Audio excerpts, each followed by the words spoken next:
السلام علیکم ورحمۃ اللہ۔ الحمد للہ رب العالمین، والصلاة والسلام علی سید الانبیاء والمرسلین، وعلی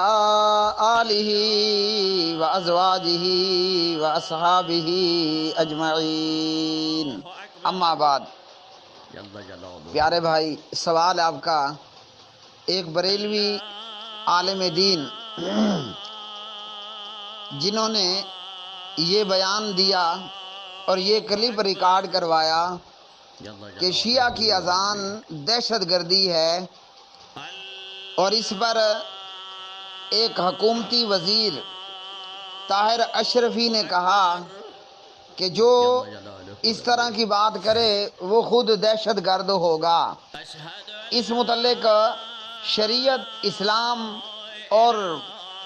مسلمان امت کا کیا کہنا ہے؟ اس پر پیارے نبی صلی اللہ علیہ وسلم کا کیا فرمانا ہے اور آپ کا کیا کہنا ہے؟ جہاں تک مکتبہ بریلویت کے ایک عالم دین کا یہ کہنا کہ شیعہ کی اذان بذات خود دہشت گردی ہے، یہ بات درست ہے۔ دراصل اہل تشیع جس طرح کی اذان دیتے ہیں اور اذان کے اندر جن کلمات کا اضافہ کرتے ہیں، بذات خود اذان کے اندر ان کلمات کا اضافہ کرنا بدعت ہے اور مردود ہے۔ نمبر 2 یہ کہ اذان کے اندر جناب حضرت علی المرتضیٰ رضی اللہ تعالی عنہ کے متعلق یہ کہنا کہ خلیفتہ بلا فصل، جناب حضرت علی رضی اللہ تعالی عنہ پہلے خلیفہ ہیں، اور اہل تشیع کا جناب حضرت علی رضی اللہ تعالی عنہ کو پہلا خلیفہ کہنا اور اذان میں ان کلمات کے ساتھ اضافہ کرنا جہاں بدعت ہے، جہاں یہ بات مردود ہے، وہیں اذان جیسی مقدس چیز میں ایک بہت بڑا جھوٹ بھی ہے، ایک بہت بڑا جھوٹ ہے کہ اذان میں جناب علی رضی اللہ تعالی عنہ کے متعلق کہنا کہ وہ خلیفہ بلا فصل تھے۔ طاہر اشرفی نے جو اس پر جو کچھ کہا وہ سوائے شیعہ نوازی کے اور کچھ نہیں ہے۔ یاد رکھیے، وہ تمام لوگ جو اقتدار کے اور جو ناموری اور شہرت کے بھوکے ہیں، تو ان جیسے اور طاہر اشرفی جیسے لوگوں کے لیے پیغام یہ ہے کہ اقتدار یہ ہاتھوں کی میل ہے، آج ہے تو کل نہیں ہے۔ آج جو شخص تخت پر ہے، کل آنے والا وقت دکھائے گا کہ وہ تختے پر کھڑا ہوگا یا تختے پر لیٹا ہوگا۔ اس لیے طاہر اشرفی کا شیعہ نوازی کرنا اور جو کچھ طاہر اشرفی نے کہا وہ شیعہ کی اذان کی طرح اور خلیفۃ بلا فصل کی طرح مردود ہے۔ حقیقت یہ ہے، یہ تو آپ نے جان لیا کہ اذان میں جو اہل تشیع نے اضافہ کیا وہ بدعت ہے اور مردود ہے، اور اذان جیسی مقدس عبادت کے اندر بہت بڑا جھوٹ ہے۔ یہ اور بات ہے کہ شیعہ مذہب کی بنیاد عبداللہ ابن سبا منافق یہودی نے جھوٹ کے اوپر ہی رکھی ہے۔ حقیقت یہ ہے کہ پیارے نبی علیہ الصلوۃ والسلام ابھی زندہ موجود ہیں، اور آپ علیہ الصلوۃ والسلام اپنے مرض الوفات میں بار بار یہ حکم دیتے ہیں، مرو ابا بکر فلیصلی بالناس۔ تو پیارے نبی علیہ الصلوۃ والسلام کی زندگی میں ہی در حقیقت اللہ سبحانہ و تعالیٰ نے حضور نبی کریم صلی اللہ علیہ وسلم کے بعد صدیق اکبر کو، ابو بکر صدیق رضی اللہ تعالی عنہ کو خلیفہ بلا فصل بنا دیا، اور جناب صدیق اکبر کا پیغمبر کے بعد خلیفہ بلا فصل بننا یہ اللہ ہی کے حکم سے ہوا، کیونکہ آپ صلی اللہ علیہ وسلم تو اللہ سبحانہ تعالیٰ کی وحی کے علاوہ بولتے ہی کوئی نہیں ہے۔ وَمَا يَنطِقُ عَنِ الْهَوَىٰ إِنْ هُوَ إِلَّا وَحْيٌ يُوحَىٰ۔ تو حضور نے کیا فرمایا صلی اللہ علیہ وسلم، مرو ابا بکر فلیصلی بالناس۔ موجود تو حضرت عباس بن عبد المطلب بھی تھے، موجود تو جناب عباس کے بیٹے بھی تھے، موجود تو حسنین کریمین بھی تھے، موجود تو جناب علی المرتضیٰ بھی تھے رضی اللہ عنہ مجمعین، مگر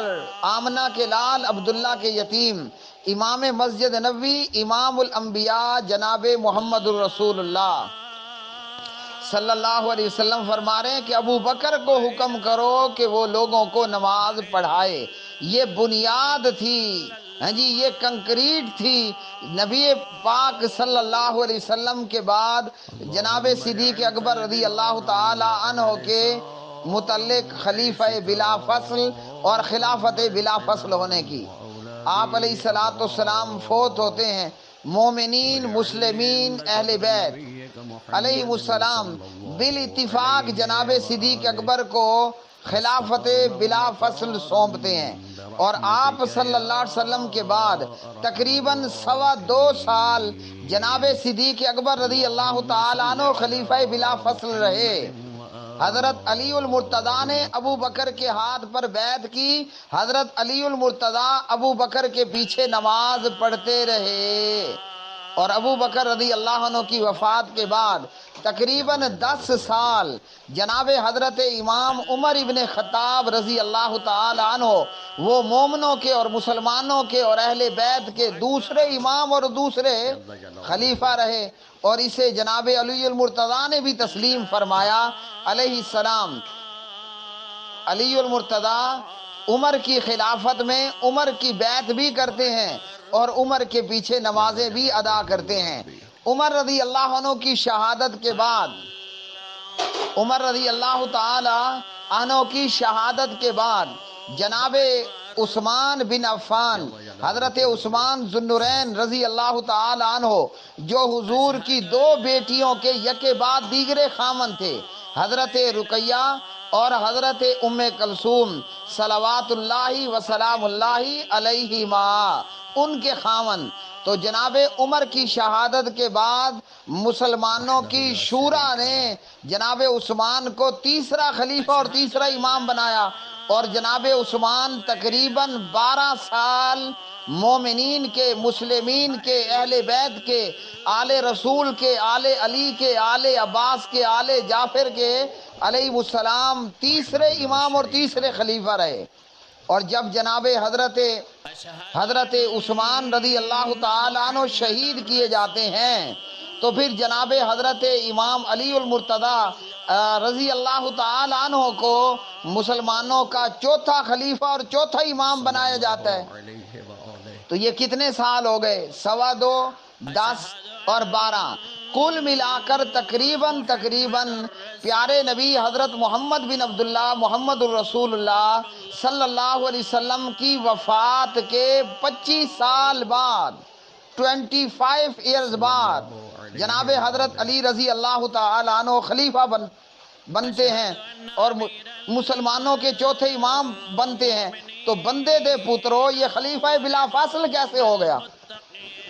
جو 25 سال بعد خلافت اور امامت لے رہا ہے، جسے 25 سال بعد خلافت و امامت مل رہی ہے، تمہاری کھوپڑیوں میں اگر بھیجے کی بجائے گوبر نہیں ہے تو خلیفہ بلا فصل کہاں سے ہوئے؟ خلافت بلا فصل اور خلیفہ بلا فصل تو وہ ہیں جنہیں حضور صلی اللہ علیہ وسلم جیتے جی کہہ رہے ہیں، مرو ابا بکر فلیصلی بالناس، لوگوں ابو بکر کو کہو مسجد نبوی کے مصلی پر، میرے مصلی پر کھڑے ہو کر مومنین کو بھی، مسلمین کو بھی، اہل بیت کو بھی، آل رسول کو بھی علیہ السلام تمام اہل مدینہ کو نماز پڑھائے گا تو صرف ابو قحافہ کا بیٹا صدیق اکبر ہی پڑھائے گا رضی اللہ تعالی عنہما۔ تو جسے 25 سال بعد خلافت مل رہی ہے، اس کے متعلق اذان جیسی مقدس عبادت کے اندر جھوٹ بولنا، اور خلیفہ بلا فصل کا اعلان کرنا یہ بدعت بھی ہے، یہ مردود بھی ہے، یہ دہشت گردی بھی ہے۔ اور وخلیفۃ بلا فصل عربی میں یہ در حقیقت جناب صدیق اکبر پر، فاروق اعظم پر، عثمان ذو النورین رضی اللہ عنہم اجمعین پر تبرہ بھی ہے، ان کو گالی دینا بھی ہے۔ اور یہ ہر ذی ہوش یہ جان لے اور جانتا ہے کہ تبرہ کرنا، ہاں جی، اصحاب ثلاثہ کو، اصحاب محمد الرسول اللہ صلی اللہ علیہ وسلم کو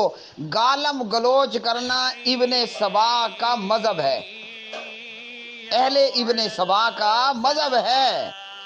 اہل ابن سبا کا مذہب ہے۔ محمد الرسول اللہ صلی اللہ علیہ وسلم کے اصحاب پر تبرہ کرنا، گالیاں دینا۔ اور یہ ظہرین اور مغربین پڑھنے والے ایرانی یہ دن کے اندر جو ہے جناب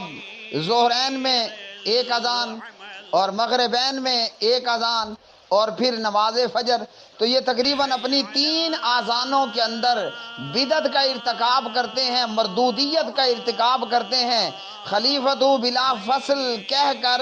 اذان جیسی مقدس عبادت میں اتنا بڑا جھوٹ مارتے ہیں کہ 25 سال بعد جسے خلافت مل رہی ہے اسے خلیفہ بلا فصل کہتے ہیں۔ اور اگر حضرت علی رضی اللہ تعالی عنہ، جناب امام علی علیہ السلام، علی المرتضی رضی اللہ عنہ کے ساتھ نعوذ باللہ زیادتی ہوئی ہوتی خلافت اور امامت کے معاملے پر، تو علی المرتضی ابو بکر کی بیعت نہ کرتے، علی المرتضی جناب امام عمر کو اپنا داماد نہ بناتے۔ حضرت علی نے اپنی بیٹی ام کلثوم کا کم عمری میں جناب حضرت امام عمر بن خطاب کو عمر میں بڑے ہونے کے باوجود نکاح دیا کہ عمر چاہتے تھے کہ میں حضور صلی اللہ علیہ وسلم کے گھرانے سے اپنا یہاں اس تعلق سے بھی ایک رشتہ بنا لوں۔ ایک طرف تو جناب عمر وہ حضور نبی کریم علیہ الصلوۃ والسلام کے سسر ہیں کہ عمر کی بیٹی حفصہ حضور نبی کریم صلی اللہ علیہ وسلم کی زوجہ ہیں اور ایمان والوں کی ماں جی ہیں۔ تو اگر جناب امام علی المرتضی کے ساتھ زیادتی ہوئی ہوتی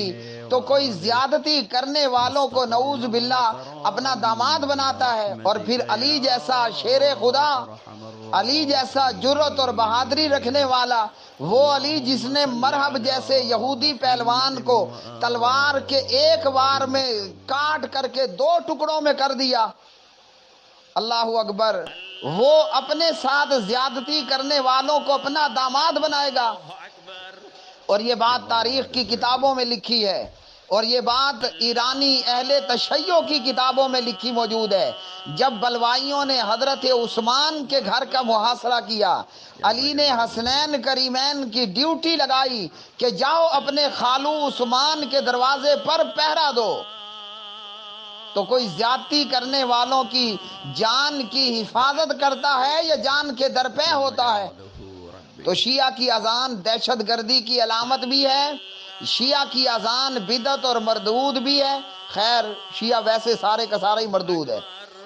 اور اسی طرح اذان جیسی مقدس عبادت کے اندر بہت بڑا جھوٹ بھی ہے۔ اللہ سبحانہ و تعالی اپنے پیغمبر کے اصحاب سے راضی ہوا، پیغمبر کے صحابہ رضوان اللہ علیہم اجمعین، جناب محمد الرسول اللہ صلی اللہ علیہ وسلم کے صحابہ اللہ عرش والے سے راضی ہوئے۔ جو صحابہ کرام پر زبان درازیاں کرتا ہے وہ آسمان پہ سورج اور چاند پہ تھوکنے والا ہے، تھوک ایندے اپنے منہ تے آسی، اس کے اپنے چہرے پر آئے گا۔